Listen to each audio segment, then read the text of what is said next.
Hello friends, હું જ્યોતિ ગજ્જર સુરતથી. આજે હું તમારી સાથે રાજભોગ ક્રીમ મઠ્ઠો કેવી રીતે બનાવવો એની રેસીપી શેર કરીશ. હમણાં લગ્ન પ્રસંગોમાં ટ્રેન્ડિંગમાં હોય એવો આ મઠ્ઠો ખાવામાં એકદમ ટેસ્ટી ક્રીમી લાગે. આ મઠ્ઠો ઘરે બનાવવો હોય તો એના માટે કંઈક વધારે સામાનની જરૂર ન પડે અને મારી આ રેસીપી તમે સ્ટેપ બાય સ્ટેપ ફોલો કરો તો ઓછી મહેનતે બનાવી શકાય. રેસીપીમાં દહીં કેવી રીતે જમાવવું એની રીત પણ હું તમને બતાવીશ, માટે વિડીયોને સ્કીપ કર્યા વગર એન્ડ સુધી જોતા રહો. તો ચાલો આજની આ મજેદાર રેસીપી શરૂ કરીએ. સૌથી પહેલાં તો દહીં જમાવવા માટે દૂધ મેઝરમેન્ટ કરીને એક વાસણમાં અલગ કરી લઉં છું. એના માટે એક જાડા તરિયાવાળી તપેલી લીધી, એમાં 6 કપ ભરીને ભેંસનું દૂધ લઉં છું. મેઝરમેન્ટ કપ 250 મિલીનો છે, માટે 6 કપ એટલે 1.5 લીટર દૂધ લીધું. દૂધ મેં અહીં ગરમ કર્યા વગરનું કાચું લીધું, માટે હવે આ તપેલી સ્ટવ ઉપર ચડાવીને ગેસ ફ્લેમ ઓન કરું છું. ત્યાં ગેસ ફ્લેમ મીડિયમ તરફ રાખીને તપેલીમાં થોડી વારે ચમચો ફેરવતા રહેવું. દૂધમાં આમ ચમચો ફેરવતા રહીએ એટલે એમાં ઉપર મલાઈ નહીં જામે. દૂધ સારી રીતે ગરમ થઈ ગયું ત્યાર પછી એને 5 થી 7 મિનિટ માટે ઉકાળી લીધું.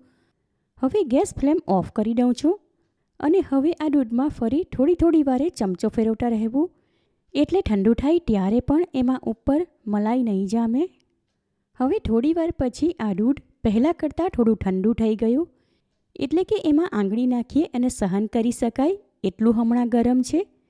હવે આ દૂધ જમાવવા માટે એક નાની સાઇઝની તપેલીમાં ઘરનું જમાવેલું 1 ટેબલસ્પૂન દહીં લઉં છું.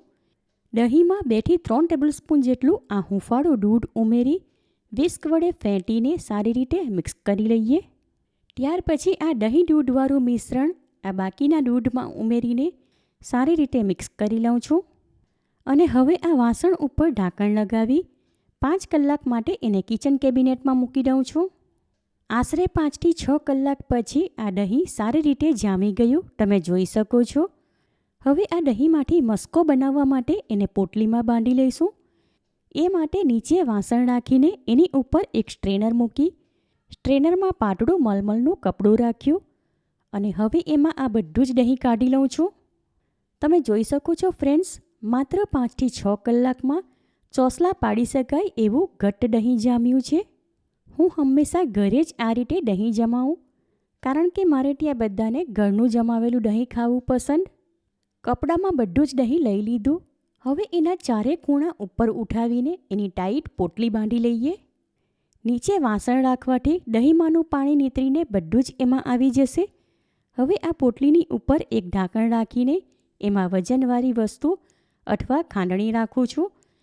ત્યાર પછી આ બધું સેટઅપ આમને આમ 20 થી 22 કલાક માટે ફ્રીઝમાં રાખીશું, એટલે દહીંમાંનું બધું જ પાણી નીતરીને મસ્કો તૈયાર થઈ જાય અને ફ્રીઝમાં રાખવાથી મસ્કામાં ખટાશ ન વધે. મઠ્ઠોમાં નાખવા માટે મેં અહીં મેઝરમેન્ટ કરીને 350 ગ્રામ મિશ્રી લીધી અને ઓવરનાઇટ દહીં બાંધીને ફ્રીઝમાં રાખ્યું, એટલે હવે બીજા દિવસે મસ્કો પણ તૈયાર થઈ ગયો. દહીંમાંથી જે પાણી અલગ થયું એ ફેંકવાને બદલે પરાઠાનો લોટ બાંધીએ એમાં, શાકની ગ્રેવીમાં કે છાશ બનાવીએ એમાં પણ વાપરી શકાય, કારણ કે આ પાણી ખૂબ જ હેલ્ધી હોય છે. દહીંનો મસ્કો કપડામાંથી અલગ કરીને એનું વજન કેટલું છે એ પણ ચેક કરી લઈએ. તમે જોઈ શકો છો 375 એટલે કે 375 ગ્રામ એનું વજન છે અને મેં અહીં 350 ગ્રામ મિશ્રી લીધી. એને ખાંડણીમાં લઈને અધકચરી વાટી લઈશું. હવે આ અધકચરી વાટેલી મિશ્રીને ગ્રાઇન્ડિંગ જારમાં લઈને એનો પાવડર કરી લઈએ. ત્યાર પછી આ દળેલી મિશ્રી ગ્રાઇન્ડિંગ જારમાંથી ફરી એ જ વાસણમાં કાઢી લઉં છું. મઠ્ઠોમાં નાખવા માટે મેં અહીં અમૂલ ફ્રેશ ક્રીમનું આ નાનું પેકેટ લીધું. એને આ વાસણમાં ખાલી કરી લઉં છું. પેકેટમાંનું બધું જ ક્રીમ આ વાસણમાં લઈ લીધું. હવે એને વિસ્ક વડે ફેંટી લઈએ, એટલે ક્રીમ અને એમાં દૂધ જેવું લિક્વિડ હોય એ બંને એકબીજા સાથે સારી રીતે મિક્સ થઈ જાય. ત્યાર પછી આગળ મઠ્ઠો બનાવવા માટે બાકીની પ્રોસેસ કરીએ ત્યાં સુધી હમણાં આ ક્રીમ ફ્રીઝમાં રાખું છું. દહીંનો મસ્કો એક મોટી સાઇઝના મિક્સિંગ બાઉલમાં લઈને હમણાં એમાં પોણા ભાગની દળેલી મિશ્રી ઉમેરું છું. બાકીની પા ભાગની પછીથી જરૂર હશે તો ટેસ્ટ કરીને ઉમેરશું. મઠોમાં ગરપણ માટે મેં અહીં મિશ્રી લીધી. તમારે મિશ્રીના બદલે ખાંડ લેવી હોય તો લઈ શકાય. હવે દહીંના મસ્કામાં મિશ્રીનો પાવડર ચમચી વડે સારી રીતે મિક્સ કરી લઈએ. હવે ફ્રેશ ક્રીમ ફ્રીજમાં રાખ્યું હતું એ બહાર કાઢી લીધું અને આ મિશ્રણમાં થોડું થોડું ઉમેરી સારી રીતે મિક્સ કરી લઈએ. અહીં આપણે ક્રીમ મઠ્ઠામાં આઈસ્ક્રીમને બદલે ક્રીમ વાપર્યું, એટલે આ ક્રીમ મઠ્ઠો એકાદશીના વ્રત, અલુણા વ્રત કે નવરાત્રના ઉપવાસમાં પણ ખાઈ શકાય. અહીં તમને એવું લાગશે કે ક્રીમ ઉમેરવાથી આ મઠ્ઠો લિક્વિડ થઈ જશે, પણ એવું નહીં થાય. ફ્રીજમાં રાખવાથી એ ફરી જામી જશે. હવે આ પ્લેન મઠ્ઠો તૈયાર છે તો આ ટાઈમ પર એકવાર ટેસ્ટ કરી લઉં છું. આમાં ગરપણ થોડું ઓછું લાગે છે, માટે પાભાગની વાટેલી મિશ્રી સાઈડમાં રાખી હતી એમાંથી અડધી આમાં ઉમેરી દઉં છું. આમ તો આ બધી જ મિશ્રી આમાં સમાઈ જાય, પણ અમારે ત્યાં વધારે ગળ્યો મઠ્ઠો પસંદ નથી, માટે મેં આટલી બાકી રાખી. હવે આ મઠ્ઠો બહાર મળે એવો બિલકુલ સ્મૂધ અને ક્રીમી દેખાય એ માટે એને આ પ્લાસ્ટિકના ગરણામાંથી ગાળી લઉં છું. નીચેની સાઈડે એક વાસણ રાખ્યું છે, એટલે આ ગરણામાંથી ગળાઈને મઠ્ઠો બધો જ એમાં ભેગો થાય.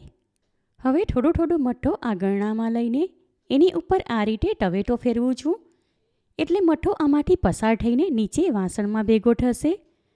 મઠ્ઠોમાં કોઈક મિશ્રીની કણી હોય એ પણ એમાંથી અલગ થઈ જશે. બધો જ મઠ્ઠો ગરણામાંથી ગાળી લીધો અને એ પ્રોસેસમાં મને ફક્ત 5 થી 6 મિનિટનો જ ટાઈમ લાગ્યો. હવે આ ફ્લેવર વગરનો ક્રીમ મઠ્ઠો તૈયાર છે.